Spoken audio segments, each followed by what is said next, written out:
cette vidéo, je vous propose d'apprendre à placer des points sur le cercle trigonométrique. Avant toute chose, je vais vous faire un petit récapitulatif de ce cercle, mais vous pouvez aussi regarder ma vidéo qui présente le cercle trigonométrique si vous ne vous sentez pas encore très à l'aise avec ce cercle. Première chose, où se situe le point de départ sur le cercle trigonométrique? Le point de départ, il se situe ici. Et chose très importante, c'est que ce cercle, on va pouvoir le parcourir dans le sens positif, si on tourne comme ça, ou bien dans le sens négatif, si on tourne dans le sens des aiguilles d'une montre. Ça, c'est la première chose très importante. Et on a ensuite des valeurs remarquables qu'on va pouvoir placer sur ce cercle. Donc ces valeurs, il faut que vous les connaissiez par cœur, puisque c'est à partir de ces valeurs remarquables qu'on va pouvoir placer n'importe quel point image sur le cercle trigonométrique. Les valeurs remarquables, je vous les ai notées dans ce tableau. Vous avez les mesures en radians qu'on va noter justement sur le cercle trigonométrique, puisque rappelez-vous, tout ce qu'on va noter sur le cercle est en radians, et l'équivalence en degrés. Donc si on prend le premier nombre, pi sur 6, on voit que sa mesure en degrés, ça correspond à 30 degrés. Ça, qu'est-ce que ça veut dire?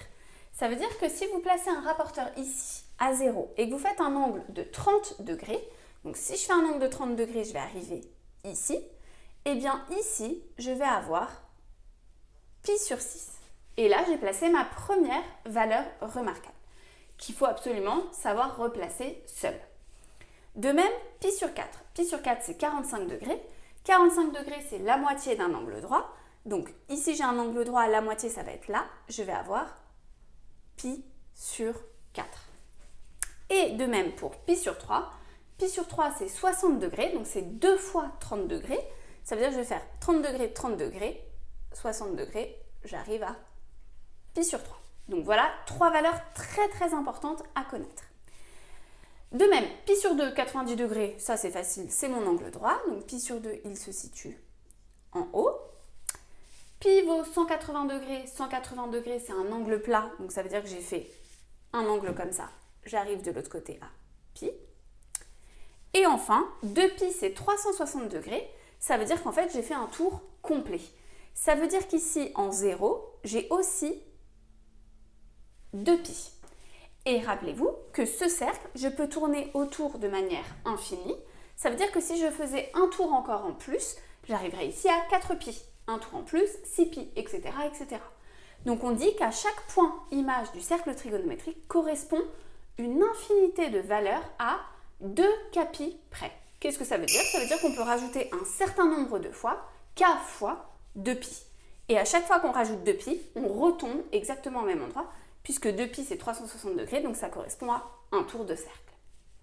Et de même, on peut très bien tourner dans le sens négatif. Ça veut dire que si là je pars de 0 et que je fais exactement les mêmes angles que j'ai fait juste au-dessus, je fais un angle de 30 degrés, mais vers le bas, je vais avoir ici moins pi sur 6. De même pour pi sur 4, un angle de 45 degrés vers le bas, moins pi sur 4. De même pour pi sur 3 et de même pour pi sur 2. Ici, j'ai placé des valeurs dans le sens négatif. Ici, ici et ici, ici, on a aussi des points images. Si je vous donne juste un exemple, je ne vais pas tous vous les placer puisqu'après on va faire un exemple avec les nombres que je vous ai donnés juste ici. Mais par exemple, si je cherche à connaître quel est le point ici, eh bien je regarde. Pour arriver là, qu'est-ce que je vais faire comme chemin depuis le 0? Je vais faire pi sur 4 une fois, pi sur 4 deux fois, donc j'ai fait 2 fois pi sur 4, pi sur 4 3 fois. Donc là, j'arrive à 3 pi sur 4. Donc en fait, tout ce qui va être les valeurs au milieu, ça va être à chaque fois des pi sur 4. Donc ici, vous aurez toujours des pi sur 4. Ici, on va avoir des pi sur 3 à ces niveaux-là. Et ici, et ici, ici, et ici, des pi sur 6. Mais attention, sur les pi sur 3, on peut aussi parfois avoir des pi sur 6. Vous verrez, on va faire des petits exemples à ce propos. Commençons par placer le premier point, 7 pi sur 4. Donc pour placer 7 pi sur 4, qu'est-ce que je vais faire? Je vais faire pi sur 4 et cet angle, je vais le reporter 7 fois. Donc une fois, 2 fois. Donc attention, les pi sur 4, on s'arrête au pi sur 2. 2 fois, 3 fois, 4 fois. Donc en fait, dans un demi-cercle, vous avez 4 pi sur 4, puisque 4 fois pi sur 4, ça fait pi. Donc là, j'en ai 4, 5, 6, 7. Voilà où se trouve le point A. Il se situe ici. 7π sur 4, c'est exactement au même endroit que moins π sur 4. Voilà, j'ai placé mon point A. Passons au point B. Donc B, on vous dit 5π sur 3. Je pars de 0. Comme c'est un nombre positif, je vais tourner dans ce sens et je vais reporter 5 fois π sur 3. Donc π sur 3, je le fais une fois, 2 fois, 3 fois. Donc dans un demi-cercle, vous avez 3 π sur 3. Donc pour les π sur 3, vous devez vous arrêter ici, ici et ici. On ne s'arrête pas à π sur 2, attention. Mais si vous prenez l'écart entre vos doigts, vous devez normalement toujours y arriver. Une fois, 2 fois, 3 fois, 4 fois, 5 fois. Voilà où j'ai 5 π sur 3. Au niveau de moins π sur 3, c'est la même chose. Continuons avec moins 3π sur 2. Donc là, pour moins 3π sur 2, attention, j'ai un moins, ça veut dire que je vais tourner cette fois-ci dans le sens des aiguilles d'une montre et je vais faire 3 fois π sur 2. Donc, une fois, 2 fois, 3 fois. Les π sur 2, c'est assez simple puisque π sur 2, ça correspond à un quart de cercle. Donc, je vais le faire 3 fois. 1, 2, 3. Ici, j'ai moins 3π sur 2. Je place mon point C. Continuons avec 11π sur 6. 11π sur 6, il va falloir que je fasse 11 fois π sur 6. Donc, π sur 6, c'est ce petit angle, ici de 30 degrés, que je vais reporter 11 fois, dans le sens positif, puisqu'ici, je n'ai pas de moins. Donc, une fois, 2 fois, donc vous remarquez que je m'arrête au π sur 3, 2 fois, 3 fois, je m'arrête au π sur 2. Donc, en fait, π sur 6, vous allez vous arrêter partout, sauf aux valeurs π sur 4, qui correspondent à des π sur 4. Une fois, 2 fois, 3 fois, 4 fois, 5 fois, 6 fois, j'en ai 6, c'est logique, 7, 8, 9, 10, 11. Ici, j'ai mis 11 fois π sur 6.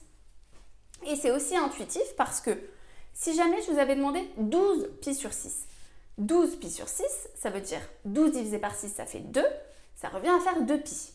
2π, on a vu qu'il se situait ici. Sauf que je n'ai pas exactement 12 π sur 6, j'en ai 11. Donc en fait, j'en ai 12 moins 1.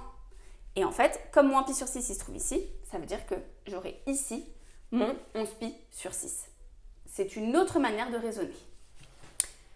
E moins 5π. Alors, π, on a vu que c'était un demi-cercle. Ici, j'en ai moins 5. Donc moins, je vais tourner dans le sens des aiguilles d'une montre et je vais le faire 5 fois. Donc 1, 2, 3, 4 et 5. Mais là, il y a un truc très pratique à retenir, c'est qu'à chaque fois que vous allez avoir un nombre entier de π, 1, 2, 3, 4, 5, positif ou négatif, vous savez qu'à chaque fois, si c'est un nombre entier, vous allez vous situer soit de ce côté-là, soit de ce côté-là. Si le nombre entier est pair, on sera ici côté droit. Si le nombre entier est impair, on sera côté gauche. Donc ici, moins 5, c'est impair. Je vais me mettre ici et j'ai le point E. Et enfin, le dernier exemple, moins 4π sur 3. Donc, je pars de 0, moins, je tourne dans le sens des aiguilles d'une montre et je vais faire 4 fois π sur 3. Donc, π sur 3, rappelez-vous, c'est 60 degrés, c'est cet angle-là.